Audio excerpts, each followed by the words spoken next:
अगर आप आज के इस वीडियो में बताई जाने वाली इन 10 जगहों पर चुप रहते हैं तो आपको सब लोग बुद्धिमान समझने लगेंगे। तो चलिए उन जगहों के बारे में हम आज एक गौतम बुद्ध की कहानी के माध्यम से जानते हैं। तो चलिए कहानी की शुरुआत करते हैं। जब भी कोई व्यक्ति गौतम बुद्ध के संघ में शामिल होता था तो बुद्ध उसे सबसे पहले शांत रहने के लिए कहते थे। ध्यान की अवस्था में जाने से पहले उस भिक्षु को शांत रहना सिखाया जाता था। आज के दौर में हर तरफ शोर है, इसकी वजह से दिमाग में तनाव पैदा होना लाजमी है। ऐसे में अगर आप हर रोज कुछ देर मौन रहने का अभ्यास करते हैं तो इससे आपके तनाव पैदा होने वाले हार्मोन के लेवल में कमी आती है। इससे आपका दिमाग शांत होता है, गुस्सा नियंत्रित रहता है और तनाव बढ़ाने वाले हार्मोन्स का लेवल घटता है। आज के इस वीडियो में हम जानेंगे कि किन मौकों पर हमें शांत रहना है और किन मौकों पर हमें बोलना है, और शांत रहने से हमारे अंदर क्या बदलाव आ सकता है। दोस्तों, संध्या काल का समय था। गुरु अपने सभी शिष्यों को बुलाते हैं और कहते हैं, कल सुबह सब लोग नदी में स्नान करने के बाद तुरंत हमारी कुटिया के सामने उपस्थित हो जाना। सभी इसी से हैरान रह जाते हैं कि हम लोगों ने कुछ गलती की है क्या। लेकिन कुछ शिष्य यह कहते हैं कि हो सकता है कि गुरुजी कल सुबह कुछ अच्छी बात बताने वाले हैं। सब लोग रात को सही समय पर सो जाते हैं और सुबह उठकर सभी लोग नदी में स्नान करने के बाद वापस गुरुजी के सामने उपस्थित हो जाते हैं। गुरु कहते हैं, आज मैं तुम सबको चुप रहने के फायदे के बारे में बताऊंगा। गुरु कहते हैं, 10 मौके जहां पर चुप रहने से होता है लाभ और बोलने से नुकसान।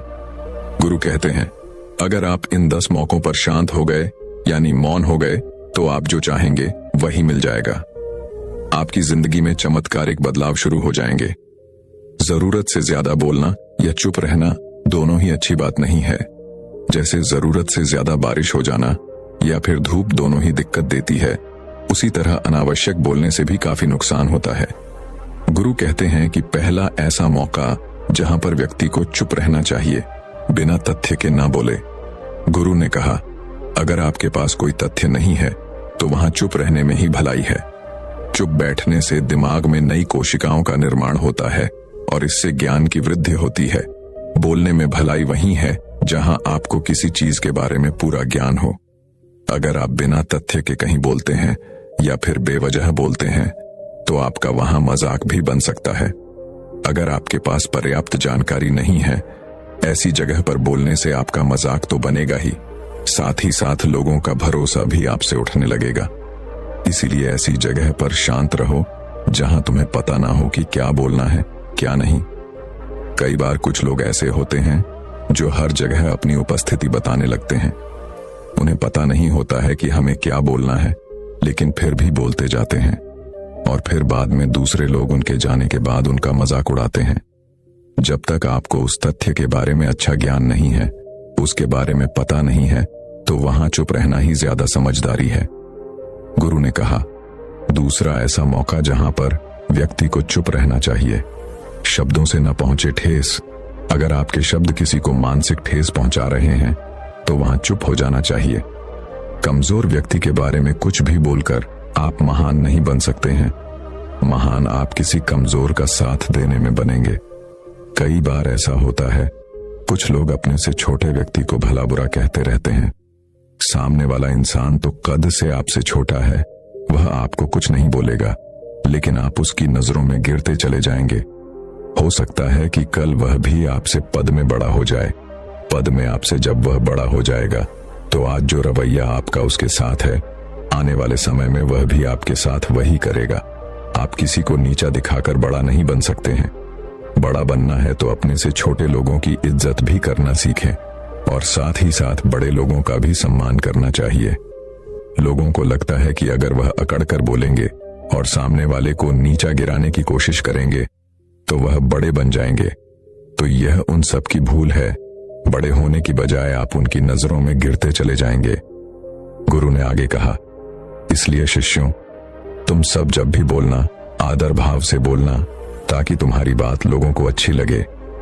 बोलने में भाई बहन, माता पिता, मित्र इत्यादि संबोधन शब्दों का इस्तेमाल जरूर करना। इससे तुम्हारी मान प्रतिष्ठा तो बढ़ेगी ही, साथ ही साथ लोगों की नजरों में तुम समझदार व्यक्ति बनते जाओगे। गुरु ने आगे कहा, तीसरा मौका जहां पर व्यक्ति को चुप रहने में ही भलाई है। क्रोध या घृणा करने वाले लोग, जब कोई अपना या सगा संबंधी आप पर क्रोध कर रहा हो, आपका अपमान कर रहा हो, तो आपको उस वक्त चुप रहना चाहिए ताकि सामने वाले का गुब्बारा पूरी तरह से फट जाए। आप यदि सही हैं तो उसे कतई माफी ना मांगे और चुप रहकर ही सही समय का इंतजार करें। वह खुद आपसे माफी मांग लेगा जब उसे अपनी गलती का एहसास हो जाएगा। गुरु आगे कहते हैं कि अगर आपका कोई सगा संबंधी आप पर क्रोध कर रहा हो और आप उस समय शांत हैं, तो यह आदर सम्मान देने की निशानी होती है। इससे ना कोई छोटा होता है और ना ही बड़ा। अगर आपको क्रोध आ रहा है तो आप या तो वहां से किसी का अनादर किए बिना चले जाएं या फिर चुप रहें। क्रोध करने से आपके रिश्ते खराब होंगे। क्रोध करने से हमेशा क्रोध करने वाले व्यक्ति का ही बुरा होता है।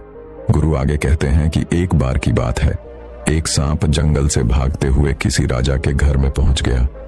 लोगों ने छेड़खानी की तो वह बहुत ही गुस्सा हो गया, जिससे घर में जो तलवार पड़ी हुई थी उसी को लपेटकर कसने लगा और धीरे धीरे उसका पूरा शरीर कट गया। ठीक उसी प्रकार हमारा गुस्सा भी हमारे शरीर को तलवार की भांति काटता रहता है। गुस्सा ध्यान से खत्म होता है। प्रतिदिन अगर आप ध्यान की मुद्रा में बैठे हैं तो आपका गुस्सा आपके नियंत्रण में रहेगा। गुरु आगे कहते हैं कि या तो यह तरीका है कि आप प्रतिदिन ध्यान का अभ्यास करें। इससे आपके शरीर में जो हार्मोन्स गुस्से को बढ़ावा देते हैं वह सब तुम्हारे नियंत्रण में रहेंगे, जिससे शरीर गुस्से पर आसानी से काबू पा लेगा। लेकिन एक तरीका यह भी है कि जब भी आपको गुस्सा आए तो आप यह समझने का प्रयास करो कि क्या मेरा गुस्सा जायज है या नहीं। हमें वहां पर बोलना चाहिए कि नहीं। जब आप खुद इस बात का आकलन लगा पाएंगे तो आपको खुद पता चल जाएगा कि हमें गुस्सा करना चाहिए या नहीं। फिर भी आपको गुस्सा आ रहा है तो आप वहां से हटने का प्रयास करें, वहां से दूर चले जाएं। धीरे धीरे समय के साथ आपका दिमाग शांत हो जाएगा। गुरु ने कहा, चौथा, ऐसा मौका जहां पर इंसान को बहुत ही समझदारी के साथ काम लेना चाहिए, वहां पर आपको चुप रहना ही चाहिए। जहां पर उस मुद्दे से आपका कोई संबंध ना हो। अगर आपका किसी मुद्दे से कोई संबंध ना हो तो वहां आपका चुप रहना बनता है। बिना किसी वजह अगर आप दूसरे के मुद्दे पर बोलेंगे तो यह आपके लिए अनिश्चितकारी होगा। इसमें केवल और केवल आपका ही नुकसान है। जब भी आप किसी भी दो लोगों के बीच हो रहे विवाद में जल्दी अपनी टांग ना डालें। अगर सामने वाला आपको बुला रहा है अपना झगड़ा शांत करवाने के लिए तो ही आप वहां पर जाएं। किसी की व्यक्तिगत जिंदगी में दखल अंदाजी नहीं देनी चाहिए जब तक कि वह व्यक्ति आपको नहीं बुलाता है। अपने झगड़े को शांत करवाने के लिए कुछ लोग फालतू में दूसरे के विवाद में कूद पड़ते हैं। इससे उनके मान सम्मान मर्यादा पर लोग उंगली उठाने लगते हैं। गुरु कहते हैं कि अब 10 मौकों में से 5 ऐसे मौका भी है जहां पर व्यक्ति को बहुत ही समझदारी के साथ चुप रहना चाहिए। आपके शब्दों से किसी मित्र को हानि न पहुंचे। अगर आपके शब्द सामने वाले के परिवार या मित्रों की प्रतिष्ठा के बारे में बुरी झलक दिखा रहे हैं तो आपको चुप रहना चाहिए। किसी के परिवार या फिर मित्र के बारे में बुरा बोलने से केवल आप ही बुरे बनेंगे। जो चीज आसानी से खत्म की जा सकती है उसे अपने शब्दों से बड़ा न करें। बिना चिल्लाए बात करने का प्रयास करते रहना चाहिए। अगर आप बिना चिल्लाए कोई बात नहीं कह सकते तो आपका चुप रहने में ही भलाई है। किसी पर चिल्लाने से आपके व्यवहार के बारे में पता चलता है। ज्यादा बोलने से चीजें हमेशा खराब ही होती हैं। कई बार कुछ रिश्ते ज्यादा बोलने की वजह से टूट जाते हैं, इसलिए अपनी आवाज में मीठापन लाए। आपके शब्दों से आपके दोस्त को हानि नहीं पहुंचनी चाहिए। कभी कभी दोस्तों में हम मजाक उड़ाते हैं, लेकिन याद रखिए आपके शब्दों से किसी का अनादर न हो। मजाक को भी हमेशा शब्दों के मायने में ही रखें। जहां किसी को शब्दों से चोट लगे वहां चुप हो जाएं। ज्यादा बोलने से हमेशा नुकसान ही होता है। किसी और की प्रतिष्ठा को अपने शब्दों के माध्यम से हानि नहीं पहुंचानी चाहिए। यदि आपके शब्दों से किसी और की प्रतिष्ठा को ठेस पहुंच रही है तो वहां आपको चुप हो जाना चाहिए। जब कोई व्यक्ति आपके सामने नहीं है तो आप उस व्यक्ति के बारे में बुरे शब्द किसी तीसरे व्यक्ति के सामने ना बोले। गुरु कहते हैं छठा मौका जहां पर व्यक्ति को चुप रहना चाहिए। जब कोई कर रहा हो किसी की बुराई, जब कोई आदमी आपके सामने किसी तीसरे आदमी की बुराई कर रहा हो, तब तुम्हें चुप रहकर बस सुनना चाहिए, अपनी राय व्यक्त नहीं करनी चाहिए, क्योंकि जो आज आपके सामने किसी तीसरे की बुराई कर रहा है वह कल किसी और के सामने आपकी बुराई भी कर सकता है। यदि आपने कुछ कहा है तो नीति शास्त्र के अनुसार जो अपने मुंह को बंद रखता है और बुद्धि से काम करता है वही इंसान समझदार होता है। बिना जरूरत के बोलना, किसी के बारे में, किसी के बीच में बोलना, ये गलत बात है। कभी कभी हमारे लिए बुद्धिमानी इसी में होती है कि हमें अपना मुंह ऐसी जगह पर नहीं खोलना चाहिए। गुरु आगे कहते हैं कि 10 मौकों में 7वां ऐसा मौका जहां पर व्यक्ति को चुप रहना चाहिए। जब कोई नहीं समझे आपकी भावना, यदि आपको लग रहा है कि कोई व्यक्ति आपकी भावना, दुख या परेशानी को शब्दों में नहीं समझ रहा है, यदि आपको लग रहा है कि सामने वाला व्यक्ति आपकी भावना या दुख को या आपकी जो परेशानी है उसको वह समझ नहीं पा रहा है या समझने का प्रयास ही नहीं कर रहा है या वह आपको ध्यान से सुन ही नहीं पा रहा है, तो ऐसे व्यक्ति के सामने आप चुप ही रहें, क्योंकि ऐसे लोगों को आपकी भावना या दुख से कोई मतलब नहीं होता है। ऐसे लोगों को अपना राज बताकर आप पछताएंगे ही बाद में। इसलिए हर किसी को अपने मन की बात नहीं बतानी चाहिए। अगर आपको लग रहा है कि सामने वाला आपकी बात को नहीं समझ पा रहा है, आपकी भावनाओं को नहीं समझ पा रहा है, तो वहां पर आपको नहीं बोलना चाहिए, क्योंकि बाद में आपका मजाक ही बन जाएगा।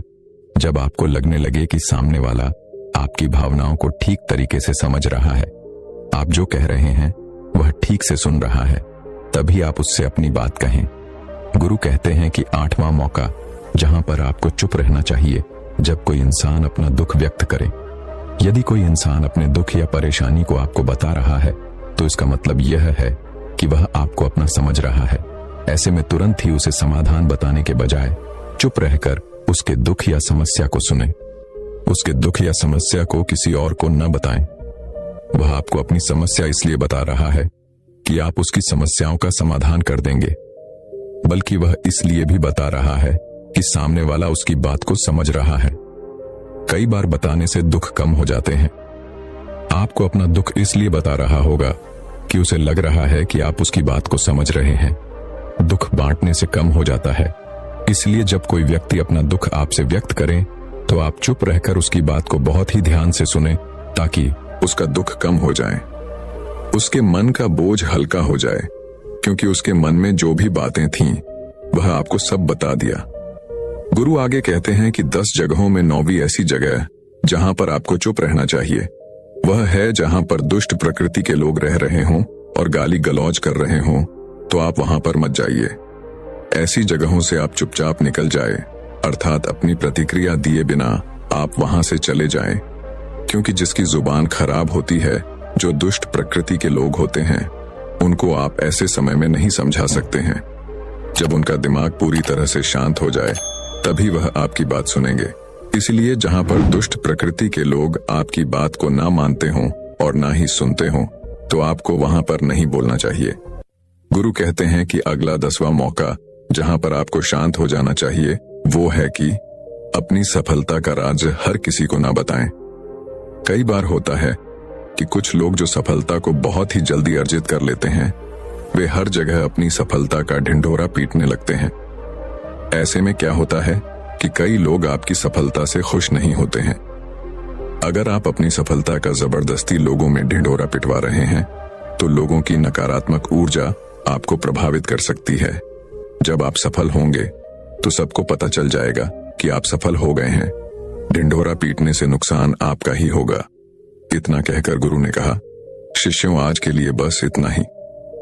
अगर तुम सब मेरी इन 10 बातों को अपने जीवन में अपना लेते हो तो तुम सब काफी हद तक परेशानियों से बचे रहोगे। यहां से जाने के बाद मेरी यह बातें आपके जीवन किसी वरदान से कम साबित नहीं होंगी। जीवन में असली सुख की प्राप्ति कैसे हो सकती है, इस विषय पर हम अगली आज की रोचक कहानी की शुरुआत करते हैं।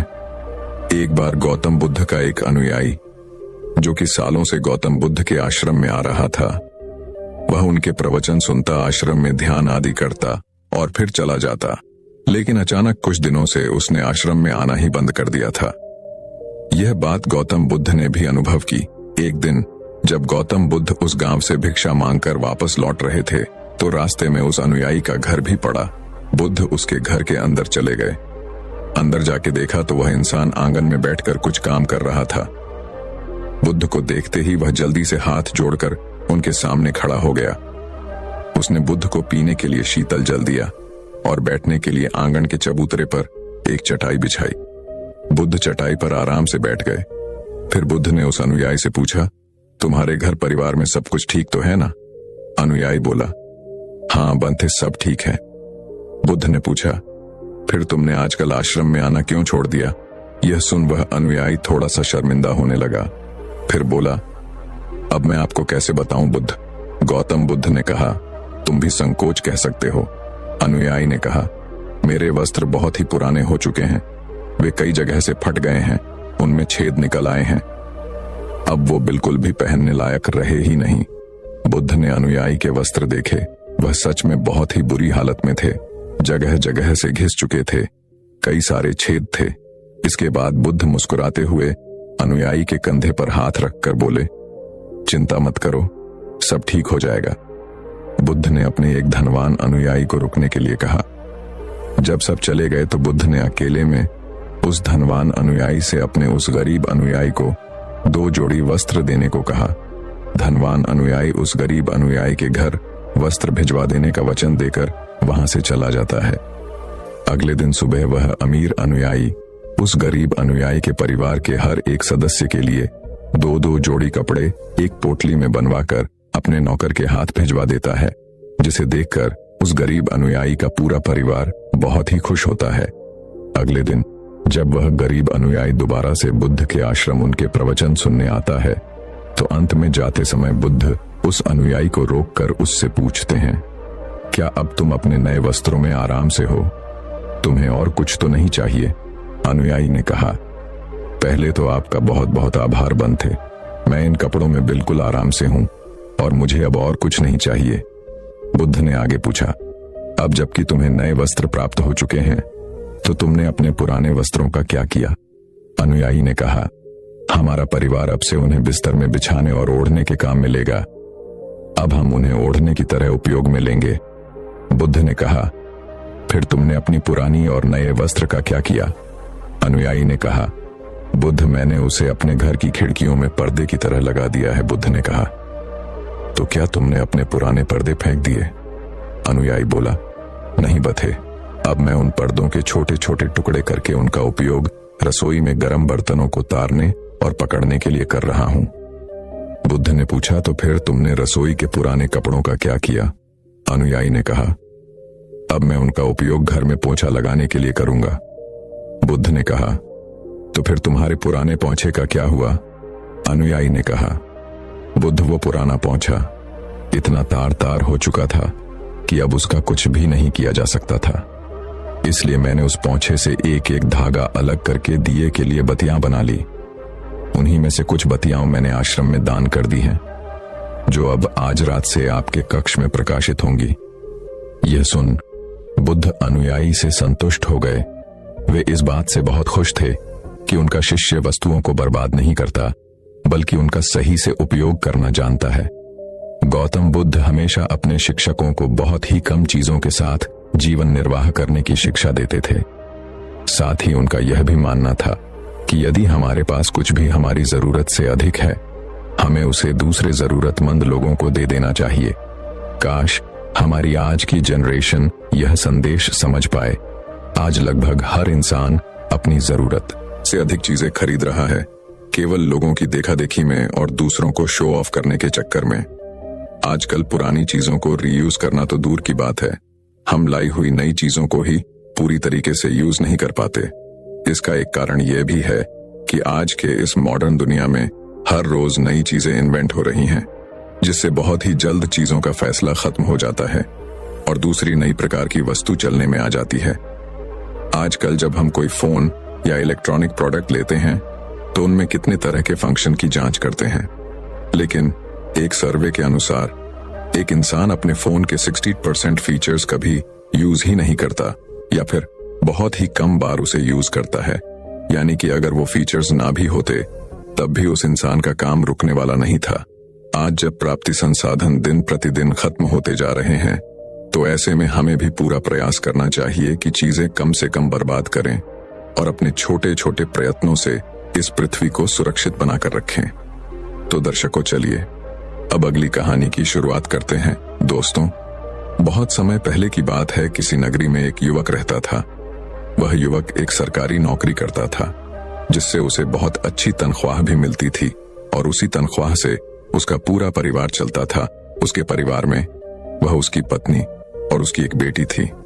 लेकिन फिर भी उसका मन बहुत बेचैन रहता। वह बहुत चिंतित रहता। उसे कुछ भी समझ नहीं आ रहा था कि आखिर उसके जीवन में क्या हो रहा है, वह क्या चाहता है, उसने आखिर इस धरती पर जन्म क्यों लिया है।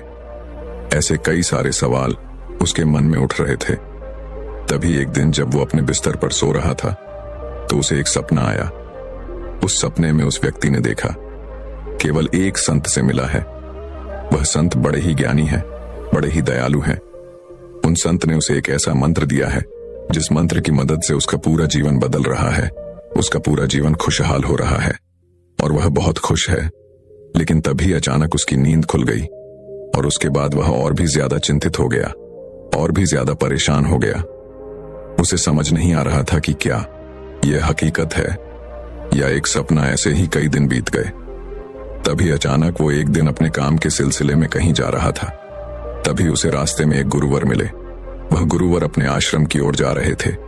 वह व्यक्ति उन गुरुवर को देखता है और उनके पास जाता है।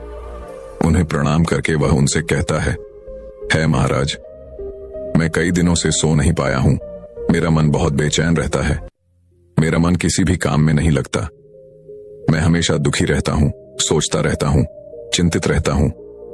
और तो और, अभी कुछ दिनों पहले ही मैंने एक सपना देखा था। उस सपने में मुझे एक संत मिले थे। उन संत ने मुझे एक ऐसा मंत्र दिया था जिसे मेरा पूरा जीवन बदलने लगा था। मैं हमेशा खुश रहता था, हमेशा उत्साहित रहता था।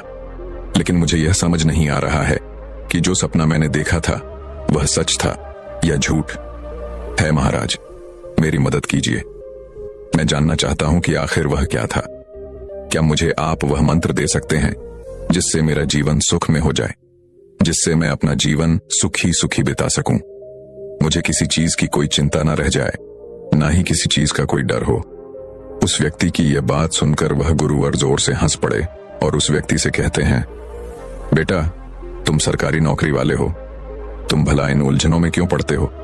इससे तुम्हारा जीवन सुलझने वाला नहीं है, उलझता ही चला जाएगा। लेकिन वह व्यक्ति भी बहुत समझदार था। उसने उन गुरु की बात समझ ली।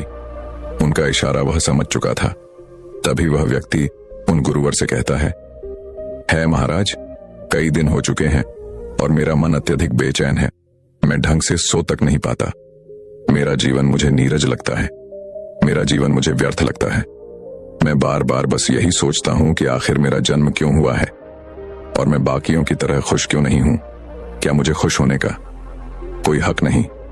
क्या मुझे अपने जीवन को खुशी खुशी बिताने का कोई हक नहीं? तभी वह गुरुवर कहते हैं, तुम भी अपने जीवन को खुशी खुशी बिता सकते हो। इस पर वह व्यक्ति कहता है, परंतु कैसे महाराज? हर कोई मुझे तरह तरह के उपाय बताता रहता है और मैंने उन तरह तरह के उपाय को अपने जीवन पर लागू किया है, लेकिन उसके बाद भी मैं हमेशा दुखी ही रहता हूं, परेशान रहता हूं, बेचैन रहता हूं और मुझे मेरे सवालों का कोई जवाब नहीं मिलता।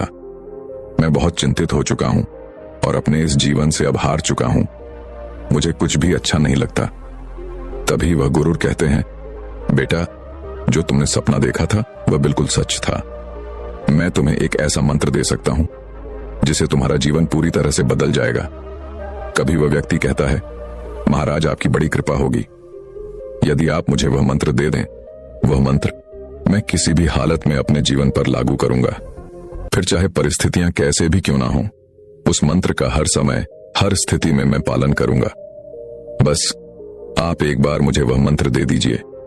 मैं आपका बड़ा आभारी रहूंगा। उस व्यक्ति की ये सारी बातें सुनकर वाह गुरु उस व्यक्ति से कहते हैं, ठीक है, मैं तुम्हें वह मंत्र दे देता हूं, लेकिन यह मंत्र बहुत मुश्किल है। लेकिन यदि तुम्हारे अंदर तीव्र इच्छा है तो यह मंत्र तुम्हारे जीवन में वापस से खुशियां भर देगा। तुम्हारे सादे जीवन में फिर से एक बार रंग भर देगा। तुम्हारे सामने नई खुशियां और शक्ति प्रकट होगी और तुम इस मंत्र से ही जीवन के सत्य को भी जान सकोगे। तभी वह व्यक्ति बड़ा उत्साहित होते हुए उन साधु से कहता है, बताइए महाराज, वह कौन सा मंत्र है? बताइए। वह कहते हैं, वह मंत्र यह है कि आज से अगले 3 महीनों तक तुम्हें हर समय सत्य बोलना होगा, फिर चाहे कुछ भी क्यों ना हो जाए, फिर चाहे परिस्थितियां कुछ भी क्यों ना हो। तुम्हें पूरी निष्ठा से इस मंत्र का पालन करना होगा, और यदि तुम इस मंत्र का पालन करने में सफल हो जाते हो तो तुम्हारा जीवन पूरी तरह से बदल जाएगा। फिर तुम जैसा जीवन चाहते हो तुम्हें वैसा ही जीवन प्राप्त होगा। इतना कहकर वह साथ वहां से चले गए। तभी वह व्यक्ति मन ही मन यह सोचने लगा कि भला यह कौन सा मंत्र है कि मुझे सत्य बोलना होगा। मैंने तो सोचा था कि यह साधु मुझे कोई ऐसा मंत्र देंगे जिससे मेरा जीवन तुरंत ही बदलना शुरू हो जाएगा, मेरे जीवन में खुशियां आनी शुरू हो जाएंगी और मेरा जीवन पूरी तरह से बदल जाएगा। तभी वह व्यक्ति कुछ देर शांत होकर सोच विचार करता है और फिर वह यह तय करता है कि वह उन गुरु की बातों पर चलेगा, उन गोलू की बातों का पालन करेगा और वह 3 महीने तक सत्य ही बोलेगा। वह यह निश्चय कर लेता है कि आपसे चाहे कुछ भी क्यों ना हो जाए, समय चाहे कैसा भी क्यों ना हो, वह केवल सत्य ही बोलेगा। और उस व्यक्ति ने उसी क्षण से झूठ त्याग दिया और उसने सत्य बोलना शुरू कर दिया। वह एक सरकारी नौकरी करता था जहां पर वो और उसके अन्य मित्र भी रिश्वत लिया करते थे। उसने उसी दिन से रिश्वत लेना बंद कर दी। और इस व्यक्ति की एक और आदत थी, वो पल पल चाय पिया करता था। उसने वो चाय पीना भी छोड़ दी। धीरे धीरे उसके मन से चाय पीने की इच्छा खत्म होती चली गई। धीरे धीरे ऐसे ही कई दिन बीत गए और उसका मन अब शांत होने लगा था। अब उसे चैन की नींद आने लगी थी।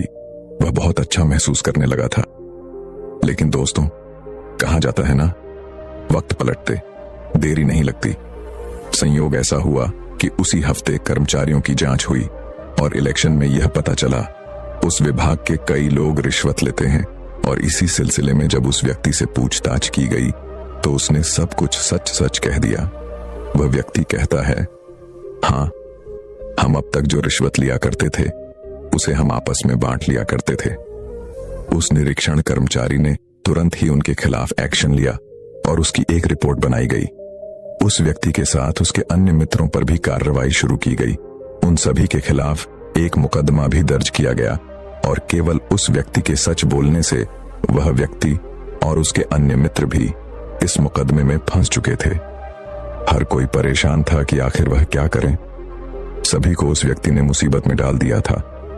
कोर्ट में सारे कर्मचारियों ने उस व्यक्ति के खिलाफ झूठा बयान दिया कि रिश्वत केवल वही लेता है और यह हमें बदनाम करना चाहता है। उसने हमें झूठ बोलकर फंसाया है। उन सभी कर्मचारियों की बात सुनकर वह व्यक्ति यह तो समझ चुका था कि अब उसे लंबी सजा होने वाली है। इधर जब यह बात उसकी पत्नी और उसकी बच्ची को पता चली तो उन्होंने भी उस व्यक्ति का साथ छोड़ दिया। उसके सभी मित्र उसका साथ छोड़ चुके थे। उसके सभी सगे संबंधी थीं, अब उसकी एक बात नहीं सुनना चाहते थे। वह बिल्कुल अकेला हो चुका था। अब उसके साथ कोई नहीं था। जेल में बैठे हुए तो व्यक्ति अपने आप से कहता है, उन साधु की बात मानते हुए मुझे अभी केवल 13 दिन ही हुए हैं और सच बोलने के कारण मेरी नौकरी चली गई। मेरा परिवार मुझे छोड़कर चला गया। मेरे सगे संबंधियों ने भी मेरा साथ छोड़ दिया। मैं बिल्कुल अकेला हो चुका हूं और अभी तो केवल 13 दिन ही बीते हैं और अभी तो 3 महीनों में न जाने क्या क्या होगा। यह ख्याल जब उसके मन में आया तो उसने यह भी सोचा कि मुझे सत्य बोलने के इस मंत्र को यहीं पर छोड़ देना चाहिए और मुझे झूठ बोलकर इस मुकदमे से बाहर निकलना चाहिए। लेकिन तभी उसे उस साधु की बात याद आई कि तुम्हें इसे पूरे 3 महीनों तक अपने जीवन में उतारना होगा, उसके बाद ही तुम्हारा जीवन पूरी तरह से बदलने लगेगा। इधर वह यह सोच ही रहा था, किताबी साध जिसने उस व्यक्ति को यह सारी बातें बताई थीं, जिसने उसे वह मंत्र दिया था, वह भी उसे अपने दिव्य दृष्टि से देख रहे थे और वह जोर से हंस पड़े और कहने लगे, शिष्यों, आज तुम जानते हो क्या हुआ? जिसे मैंने सच बोलने का मंत्र दिया था, आज वह जेल में है और उसका साथ देने के लिए कोई तैयार नहीं हो रहा। उसका परिवार उसे छोड़कर चला गया। उसके सगे संबंधी भी उसकी एक बात सुनने के लिए तैयार नहीं। उसके मित्रों ने उसे खुद ही फंसा दिया। तभी एक शिष्य खड़ा होकर उन साधु से पूछता है, हे गुरुवर, यह तो उसके साथ बहुत बुरा हुआ, किंतु आप हंस क्यों रहे हैं? तभी वह साधु उस शिष्य से कहते हैं, मैं उस व्यक्ति पर नहीं हंस रहा, मैं तो इस दुनिया की मूर्खता पर हंस रहा हूं। जब तक वह व्यक्ति झूठ बोलता रहा, लोगों को फंसाता रहा, लोगों को धोखा देता रहा, तब तक लोग उसकी इज्जत करते थे। लेकिन जैसे ही उसने सच बोलना शुरू किया, सत्य की राह पर चलना शुरू किया, लोगों ने उसका तिरस्कार करना शुरू कर दिया, उसे भला बुरा कहना शुरू कर दिया, उसे फंसाना और उसके खिलाफ बेईमानी भी शुरू कर दी। यहां तक कि उसके अपने तक उसका साथ देने को तैयार नहीं। और ऊपर से इस दुनिया के लोग कहते हैं कि अब लोगों में सच्चाई कहां रही। मैं इसलिए हंस रहा हूं, कुछ दिनों बाद ही उस व्यक्ति को अदालत में पेश किया गया। तभी वहां पर उपस्थित एक जज ने उस व्यक्ति से कहा, तुम्हारा वकील कहां है? तुम्हारा मुकदमा कौन राधिका? इस पर वह व्यक्ति कहता है, जैसा मेरा कोई वकील नहीं है इस पर। वह जज कहता है, यदि तुम चाहो तो मैं तुम्हारे लिए एक सरकारी वकील कर सकता हूं, जिसकी मदद से तुम इस मुकदमे को लड़ सकते हो और अपनी बेकसूर साबित कर सकते हो, और इससे हो सकता है कि तुम्हारी सजा भी कम हो जाए। तभी वह व्यक्ति मुस्कुराने लगा और जज से कहता है, जज साहब, मुझे किसी वकील की कोई आवश्यकता नहीं। अब चाहे मुझे कितनी भी सजा क्यों ना हो जाए, लेकिन सत्य तो यही है कि जो भी रिश्वत हम लेते थे उसे आपस में हम बांट लिया करते थे, और उसका एक हिस्सा मैं भी लेता था। लेकिन आज से 13 दिन पहले मुझे एक संत मिले। उन संत ने मुझे एक मंत्र दिया था और कहा था कि अब से तुम कभी भी झूठ मत कहना, चाहे परिस्थितियां कैसे भी क्यों ना हो, चाहे तुम्हारे सामने हालत कैसे भी क्यों ना हो, तुम हर हाल में सत्य ही कहना। वह दिन और आज का दिन मेरा सब कुछ लूट चुका है। मेरे पास मेरी नौकरी नहीं रही, मेरे बच्चे, मेरी पत्नी सब मुझे छोड़कर जा चुके हैं। मेरे अपने मित्रों ने झूठी गवाही देकर मुझे इस मुकदमे में फंसा दिया, और मेरे सगे संबंधी भी मेरी एक बात सुनने के लिए तैयार तक नहीं।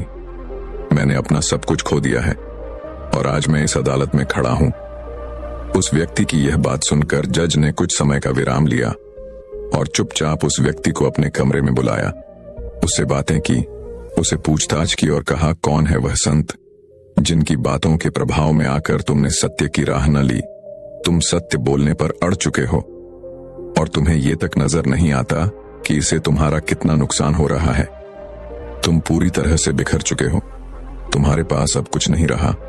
तभी वह व्यक्ति उन संत के बारे में उस जज को सब कुछ सच सच बता देता है। और संयोग की बात देखिए, वह जज भी